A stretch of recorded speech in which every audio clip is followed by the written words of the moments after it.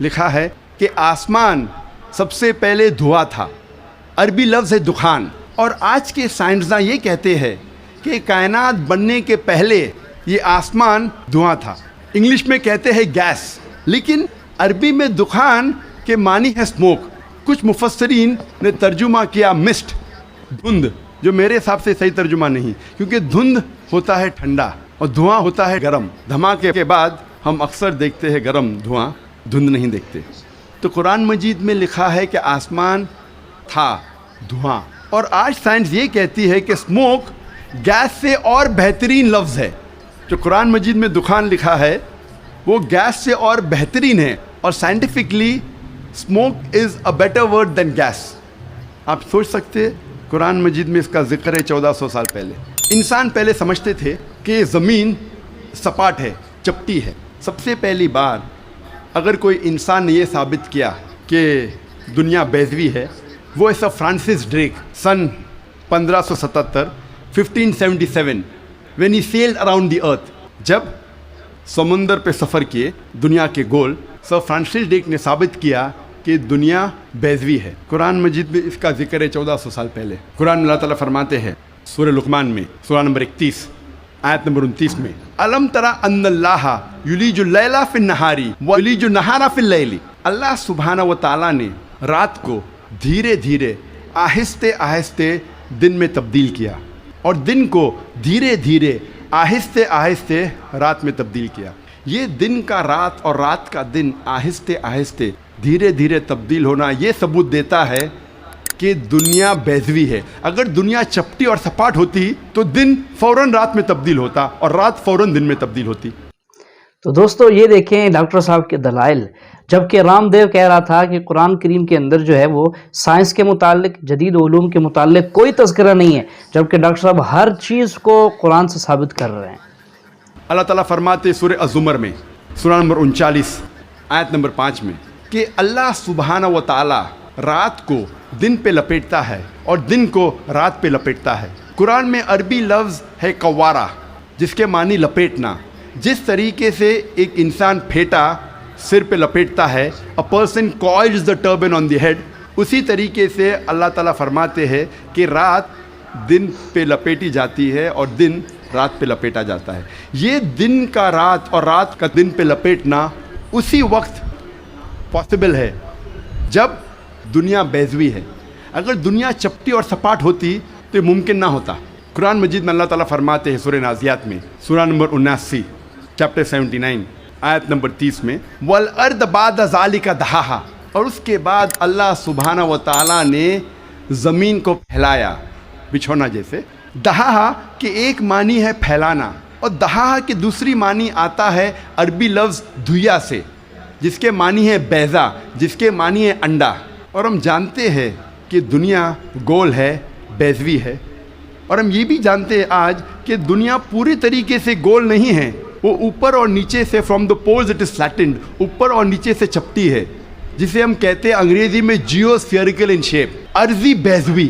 اور یہ لفظ جو دہا ہے وہ عام انڈے کے لیے نہیں ہے, عام بیضے کے لیے نہیں, خصوصاً شتر مرغ کے انڈے کے لیے, شتر مرغ کے بیضے کے لیے. اور جب ہم دیکھتے ہیں شتر مرغ کا بیضا انڈا از جیو اسفیئریکل ان شیپ, عرضی بیضوی کے شکل میں ہے. آپ سوچ سکتے ہیں 1400 سال پہلے اس کتاب میں لکھا ہے کہ یہ زمین, یہ دھرتی اس جیو اسفیئریکل ان شیپ, عرضی بیضوی شکل میں ہے. پہلے انسان یہ سوچتے تھے یہ چاندنی جو ہے, چاند کی روشنی, یہ اس کی خود کی روشنی ہے. چند صدی پہلے ہمیں پتہ چلا کہ چاند کی روشنی, چاندنی اس کی خود کی روشنی نہیں ہے, یہ سورج کی لی ہوئی روشنی ہے, سورج کی منعکس شدہ ریفلیکٹڈ لائٹ ہے. قرآن مجید میں اللہ سبحانہ تعالیٰ فرماتے ہیں سورہ فرقان میں سورہ نمبر 25 آیت نمبر 61 میں اللہ سبحانہ و تعالیٰ نے آسمان میں برج رکھے, تاروں کے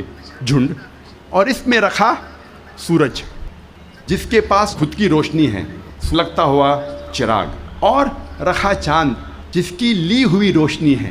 آج ماہرین ارضیات, جیولوجسٹ یہ کہتے ہیں کہ زمین کا ریڈیس نصف قطر, ریڈیس اردو میں کہتے ہیں نصف قطر, وہ تقریباً 3750 میل ہے، اور جو اندرونی حصہ ہے زمین کا وہ سیال ہے، لکوڈ ہے، ہاٹ لکوڈ، گرم سیال، اور اس میں کوئی جاندار چیز جی نہیں سکتی. لیکن اوپر کا حصہ ہے وہ سالڈ ہے، وہ ٹھوس ہے، اور اوپر جو سپرفیشل ارتھس کرسٹ ہے، زمین کی سطح، ارتھس کرسٹ، یہ بہت پتلی ہے، تقریباً 1 سے 30 میل پتلی، صرف 1% سے کم. آج سائنسداں یہ کہتے ہیں due to the folding phenomena it gives rise to mountain ranges. ایک فولڈنگ فنومینا ہے جس سے پہاڑ پیدا ہوتے ہیں، اور اس پہاڑ کی وجہ سے زمین کی سطح کو استحکام ملتا ہے، اسٹیبلٹی ملتی ہے. قرآن مجید میں اللہ تعالیٰ فرماتے ہیں سورہ نبا میں، سورہ نمبر 78 آیت نمبر 6 اور 7 میں، ہم نے زمین بچھائی ہے، والجبال اوتادا، اور پہاڑ کو اوتاد جیسا بنایا ہے. اوتاد عربی میں کہتے ہیں کھوٹے کو، اور ہم جانتے ہیں جب ٹینٹ پیک کو زمین میں ہم ڈالتے ہیں، جب کھوٹے کو زمین میں ڈالتے ہیں تو اکثر حصہ زمین کے نیچے گڑ جاتا ہے، اوپری حصہ بہت کم رہتا ہے، 10% سے کم. اور اس کی وجہ ہے کہ زمین کو استحکام، اسٹیبلٹی دیتا ہے. قرآن مجید میں اللہ تعالیٰ فرماتے ہیں سورہ نازیات میں، سورہ 79 آیت نمبر 32 میں، اور سورہ غاشیہ سورہ نمبر 88 آیت نمبر 19 میں، ہم نے پہاڑ کو زمین سے مضبوطی سے بنایا ہے. قرآن مجید میں اللہ سبحانہ تعالیٰ فرماتے ہیں سورہ فرقان میں، سورہ نمبر 25 آیت نمبر 53 میں، 53 میں، اللہ سبحانہ و تعالیٰ نے 2 قسم کے پانی بنائے ہیں، ایک پینے والا اور میٹھا، اور دوسرا کھارا اور کڑوا، اور دونوں کے بیچ اللہ نے ایک برزخ بنایا ہے، بنا دکھنے والا ایک ویل، ایک پردہ. عربی میں لفظ برزخ، برزخ کے معنی پردہ. جس طریقے سے انسان مرتا ہے اور واپس سے قیامت میں اٹھنے کے پہلے ہم کہتے ہیں برزخ میں ہے، انسین، جو دیکھے نہیں جا سکتا ہے وہ زندگی. قرآن میں کہا گیا برزخ، نہ دیکھے جانے والا پردہ. مرج البحرین یلتقیان بینہما برزخ لابغیان، کہ اللہ سبحانہ و تعالیٰ نے 2 قسم کے پانی بنائے جو آپس میں ملتے ہیں، لیکن ان کے درمیان ایک برزخ ہے، ان کے درمیان ایک پردہ ہے. لوگ پہلے جانتے تھے کہ 2 قسم کے پانی ہیں، کھارا اور میٹھا، کھارا پانی، میٹھا پانی، لیکن مفسرین قرآن یہ نہیں سمجھ پاتے تھے اللہ تعالیٰ کیا کہنا چاہتا ہے جب کہتا ہے کہ کھارے اور میٹھے پانی کے درمیان برزخ ہے.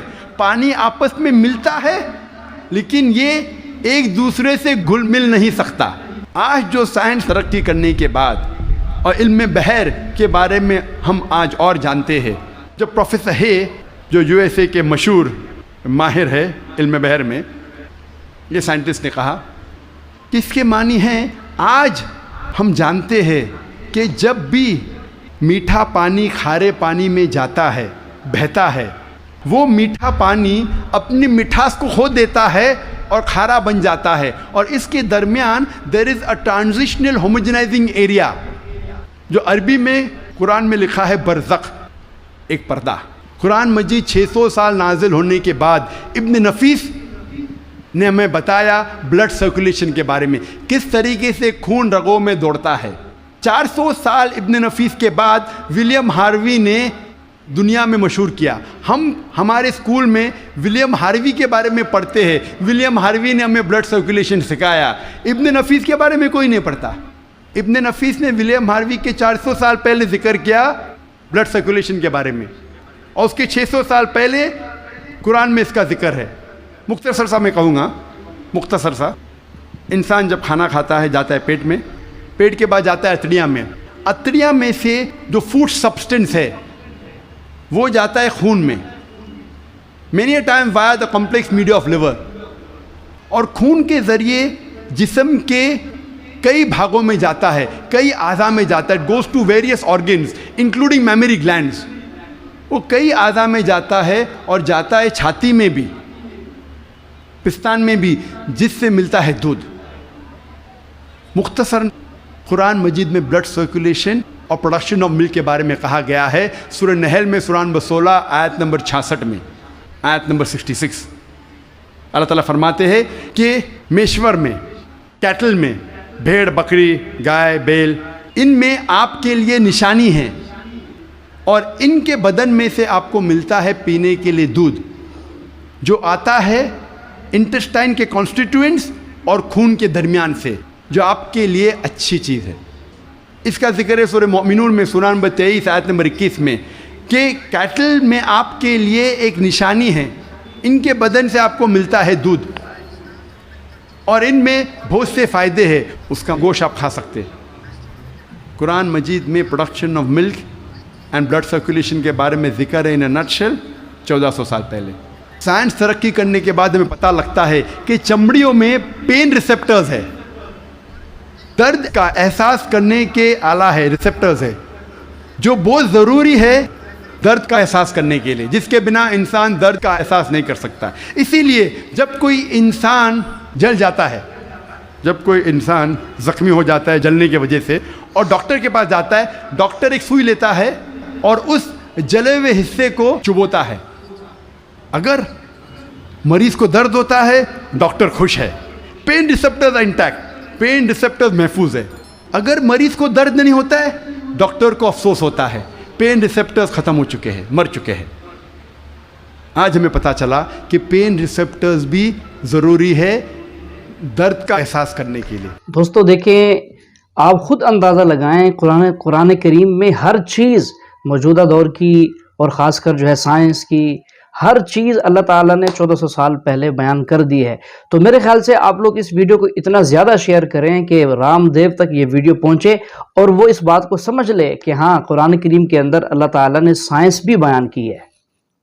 قرآن مجید میں کہا گیا ہے سورہ نساء میں سورہ نمبر 4 آیت نمبر 56 میں، آیت نمبر 56 میں، جو لوگ ہماری نشانیوں کا انکار کرتے ہیں ان لوگوں کو ہم آخرت میں آگ میں ڈالیں گے اور جتنی بار ان کی چمڑیاں جلیں گی اتنی بار ہم ان کو نئی چمڑی دیں گے تاکہ وہ درد کا احساس کر سکے۔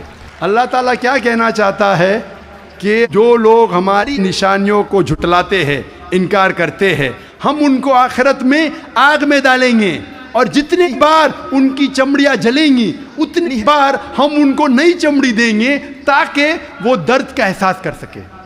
اللہ تعالیٰ یہ کہنا چاہتا ہے کہ چمڑیوں میں پین ریسیپٹرز ہے، اگر پین ریسیپٹرز مر گئے تو درد کیسا ہوگا؟ تو درد کا احساس دلانے کے لیے نئی چمڑی دیں گے، جلیں گی نئی چمڑی دیں گے۔ اللہ تعالیٰ فرماتے سورہ قیامہ میں سورہ نمبر 75 سورہ نمبر 75 آیت نمبر 3 اور 4 میں، انکار کرنے والے جب کہیں گے اللہ سبحانہ و تعالیٰ آخرت کے دن میں ہماری ہڈیوں کو کیسے جوڑے گا؟ ہم جانتے ہیں مرنے کے بعد دفن ہو جاتے، ہڈیاں مٹی میں مل جاتی ہے، ڈسنٹیگریٹ ہوتی ہے، تو اللہ تعالیٰ آخرت میں ہماری ہڈیوں کو کیسا اکٹھا کرے گا، کیسے ہمیں پہچانے گا؟ اللہ تعالیٰ کہتا ہے کہ ان سے کہو کہ اللہ سبحانہ و تعالیٰ صرف ہڈیوں کو اکٹھا نہیں کر سکتا لیکن آپ کی انگلیوں کے پور پور کو پھر سے بنا سکتا ہے۔ اللہ تعالیٰ کیا کہنا چاہتے ہیں کہ ہڈیوں کو صرف اکٹھا نہیں کر سکتا لیکن آپ کی انگلیوں کے پور پور کو پھر سے اکٹھا کر سکتا ہے۔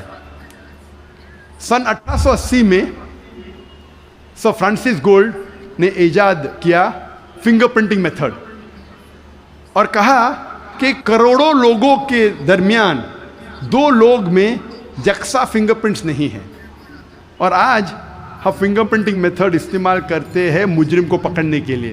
انٹرپول کرتی ہے، پولیس کرتی ہے، CID، FBI، CIA، جاننے کے لیے مجرم کون ہے۔